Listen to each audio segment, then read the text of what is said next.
Pemuda ini pun bersemedi di dalam air dan tiba-tiba tubuhnya bergerak menyerupai posisi di malam kejadian. Tubuh astralnya pun keluar melihat genangan air yang memantulkan letak dari liontin kalung itu. Lalu seekor burung hantu datang untuk mengganggunya. Setelah melakukan semedi, Karipu pun keluar dari dalam kolam. Dia mengatakan kepada Kali kalau dia melihat kalung itu yang membuat Kali kaget. Setelahnya Drup bersiap menginterogasinya kembali. Karipu bilang dia melihat kalung itu dari pantulan air. Kemudian Drup beranjak dari kursinya untuk meminta petugas memutarkan video yang mereka bawa. Di sisi lain terlihat jelas seekor burung hantu mengganggu Karipu. Ada juga genangan air di sampingnya. Lalu di bagian tertentu, Drup meminta video itu diperbesar. Dan ternyata ada sesosok misterius di balik semak-semak yang mengambil liontin itu. Karena sudah ada kejelasan, Karipu langsung berpamitan kepada mereka untuk segera pulang. Drup dan timnya segera memeriksa lokasi TKP. Kali merasa bingung mengapa Karipu bisa mengetahuinya dengan akurat. Seolah-olah dia melihat kejadian. Apalagi dia melewati tempat ini hanya untuk jogging. Shruti juga heran Karipu bisa melihatnya. Drup berpikir itu adalah imajinasi Karipu. Tapi ada sesuatu yang menghubungkannya dengan kenyataan. Dan itu adalah air, cermin yang bisa menyimpan semua rahasia dunia. Seperti yang diceritakan Karipu di waktu dia kecil. Di tempat lain terlihat sesosok misterius sedang menyuntikkan 2 cairan kimia ke tubuh seekor tikus berwarna putih. Singkat cerita, Drup kembali menemui Aripu dan memintanya melakukan hal yang sama persis seperti di kolam renang. Akan tetapi karena tidak mau terlibat lebih jauh, Aripu menolak tawaran tersebut. Drup memberitahu masa lalunya kalau dia memiliki kisah kelam seperti yang dialami Ramya. 2 tahun lalu putri sematawayangnya bernama Priya menjadi korban dengan kasus yang sama. Kondisi badannya juga menghitam. Salah satu teman Priya bernama Citra melakukan video call sambil menunjukkan Priya yang diganggu mahasiswa senior bernama Sadik. Saat itu Sadik meminta Priya menjadi kekasihnya. Tapi lantaran memiliki ayah yang merupakan perwira tinggi, Priya dengan santai menanggapi permintaan Sadik. Bahkan dengan nada ketus, Priya sempat mengatakan kalau Sadik sudah memiliki kekasih, namun berani melamar wanita lain. Drup segera memeriksa data Sadik dan menyadari jika Sadik adalah buronan polisi terkait kasus penyelundupan narkoboy. Dia menyamar sebagai mahasiswa untuk mengedarkannya di area kampus. Lalu keesokan paginya ketika ingin melakukan penangkapan, Drup malah dibuat kaget dengan penemuan jasad Priya yang dibuang di tempat sampah dengan kondisi badan yang sudah menghitam. Polisi berkumis ini pun menangis melihat putri sematawayangnya meninggal dengan kondisi tubuh yang menghitam. Dengan penuh amarah dia berjanji akan menemukan pelakunya. Drup mengambil senjata untuk mencari Sadik dan komplotannya. Namun siapa sangka di salah satu rumah, Drup malah menemukan jasad Sadik yang juga sudah menghitam seperti Priya putrinya. Secara mengejutkan, Drup kemudian diserang oleh 2 orang pria misterius dari arah belakang. Mereka menyuntikkan cairan berbahaya dan membuat tubuh Drup menghitam sebagian. Entah apa yang terjadi saat itu, namun Drup berhasil diselamatkan. Mendengar semua cerita yang disampaikan, Karipu pun akhirnya bersedia membantu Drup. Dan selanjutnya agar lebih safety, Drup meminta Karipu melakukannya di kolam renang militer Angkatan Laut. Lantaran air yang digunakan bukanlah air tawar, Komandan Angkatan Laut meminta Karipu menggunakan baju renang khusus. Dan kabar baiknya, Karipu dipastikan akan bisa melakukan penyelaman lebih lama lagi dari biasanya. Sebelum melakukan aksinya, Drup mengucapkan rasa terima kasih yang sangat besar kepada Karipu. Dan untuk membalas jasanya, Drup mengatakan jika dia akan membantu Karipu menjadi polisi setelah kasus ini selesai. Seperti biasanya, Karipu bersemedi di dasar kolam. Karipu kembali membangkitkan jiwa astralnya di malam pembunuhan Ramya. Ternyata momen ketika dia diserang burung hantu, jiwa astralnya Karipu langsung terbang ke atas. Karena memakai air laut yang masanya lebih padat, Karipu berhasil menahan tubuh astralnya lebih lama lagi. Dan ketika tubuh aslinya pergi, Karipu kembali melanjutkan penyelidikan. Karipu melihat orang misterius berhoodie hitam keluar dari mobil berlari dan mengambil liontin Ramya yang terjatuh. Dan selanjutnya orang tersebut melakukan perjalanan dan akhirnya berhenti di tempat sampah membuang jasad Ramya. Pukul 2.30 dini hari, pelaku mengupload foto di media sosial dengan ponsel milik Ramya. Dan selanjutnya pelaku kembali melanjutkan perjalanan hingga akhirnya tiba di sebuah rumah yang gerbangnya terdapat sebuah lambang salib. Tubuh astral Karipu berusaha sekuat tenaga mengikuti pelaku sampai ke dalam ruangan. Namun karena waktu yang ditentukan telah habis, Drup akhirnya meminta petugas untuk menaikkan tubuh Karipu. Walaupun hal tersebut tampak tidak masuk akal, namun berdasarkan rekaman CCTV, ternyata ada mobil sedan berwarna hitam melintasi jalur seperti yang dikatakan Karipu. Drup melanjutkan penyelidikan silang dengan menemui petugas kebersihan. Apakah di antara mereka ada yang melihat seekor burung hantu? Ternyata salah satu petugas mengatakan kalau cucunya pernah mendengar suara burung hantu di lokasi yang tak jauh dari TKP. Cucu petugas ini ternyata memiliki kebutaan dan dia pernah mendengar suara burung hantu di bawah 2 pohon yang batangnya menyatu. Petugas kebersihan mengatakan kalau pohon tersebut berada di depan rumah kontrakan seorang pengusaha yang tinggal di luar negeri. Betapa kagetnya Drup, ternyata rumah tersebut adalah rumah yang sama persis seperti yang dikatakan Karipu. Drup menemui pengelola kontrakan dan mendapatkan informasi jika beberapa bulan silam ada 2 pria yang tinggal di sana. Mereka tidak memberikan identitas namun rela membayar 3 kali lipat dari harga normal. Drup masuk ke dalam rumah kontrakan itu dan menemukan sobekan majalah yang bertuliskan Dark Truths. Selanjutnya Drup menemukan botol kosong di atas lemari yang diyakini bekas racikan dari obat-obatan terlarang. Di sisi lain, Karipu yang selesai berenang mendapati kalau ponselnya telah dicuri seseorang. Dan ketika tiba di rumah, dia sangat kaget melihat adiknya Akila tidak berada di rumah.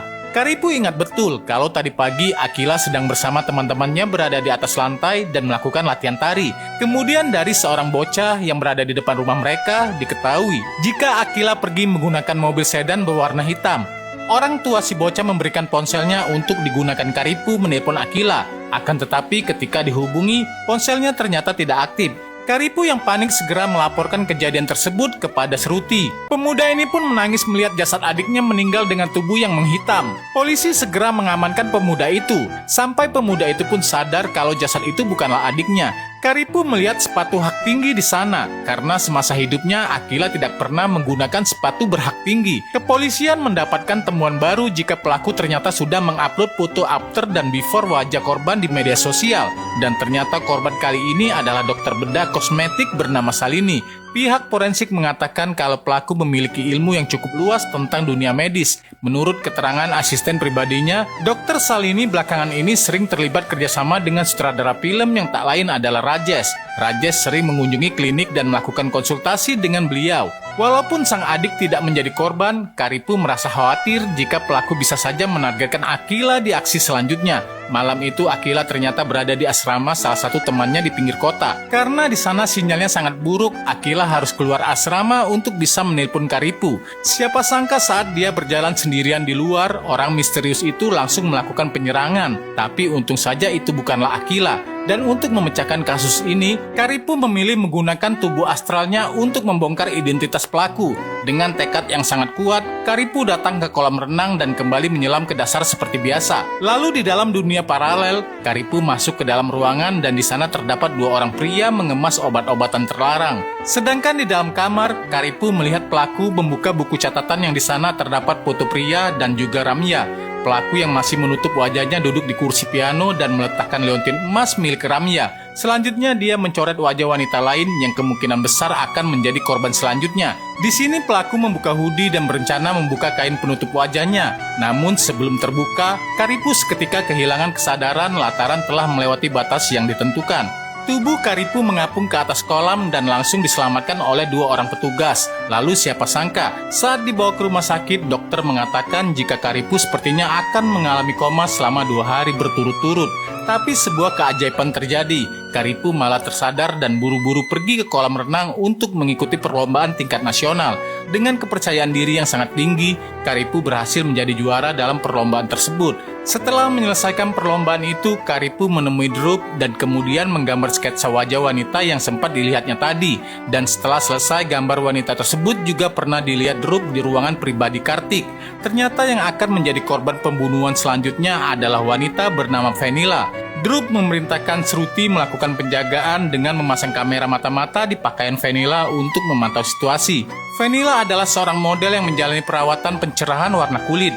Dia mendapatkan peran utama dalam film biografi atlet Pipi Sindu sesuai arahan dari sutradara Rajesh. Tapi setibanya di perusahaan film, Rajesh malah mengatakan jika posisi Vanilla sudah digantikan dengan Sana Trivedi yang merupakan putri dari produser film. Hal itu ternyata membuat Vanilla menjadi patah hati.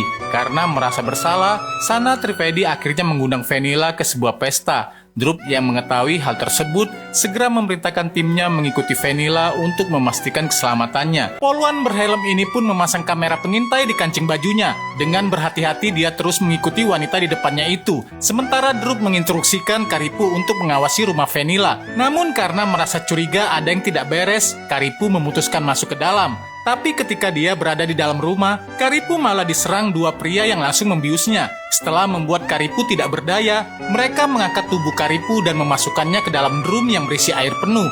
Sedangkan Drup malah bertemu dengan Kartik saat di pesta. Dia sedang melakukan sesi foto dengan para artis. Singkat cerita, Drup dan Kartik pun berbicara. Kartik menceritakan awal mula dia bertemu dengan Vanilla di sebuah apotik. Mata Vanilla yang penuh karakter dan warna kulitnya yang eksotis membuat Kartik tertarik dan mengambil gambar secara profesional. Lalu siapa sangka setelah memperkenalkannya dengan Rajesh, Rajesh malah ikut menyukai Vanilla. Merasa Kartik telah mengubah hidupnya, Vanilla malah merasakan jatuh cinta. Kemudian dalam sebuah momen, Vanilla memberikan sebuah liontin emas untuk Kartik dan mengungkapkan perasaannya. Namun Kartik tidak membalas cinta itu, karena waktu itu Kartik lebih menyukai Ramya. Bahkan di hari ulang tahunnya, Kartik menghadiahkan Ramya dengan liontin emas pemberian Vanilla. Setelah mendengar semua pernyataan yang disampaikan Kartik, Drup melihat keanehan dari sampul majalah yang menampilkan wajah Vanilla sebelum dan sesudah perawatan. Dari sana Drup akhirnya menemukan kebenaran tentang identitas Vanilla.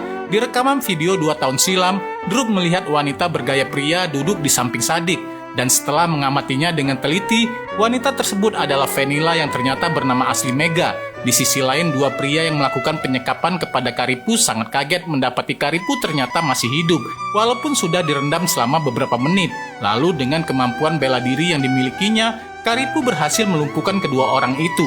Karipu masuk ke dalam kamar Vanilla dan menemukan barang-barang yang sama persis seperti yang dilihatnya di dunia paralel. Singkat cerita, Drup akhirnya sadar jika Vanilla menargetkan Sana sebagai korban selanjutnya. Dan benar saja ketika akan beraksi, Drup langsung melepaskan tembakan yang membuat Vanilla meninggal seketika. Vanilla yang bernama asli Mega ternyata melakukan itu semua lantaran patah hati. Nah guys, begitulah akhir dari kisah ini.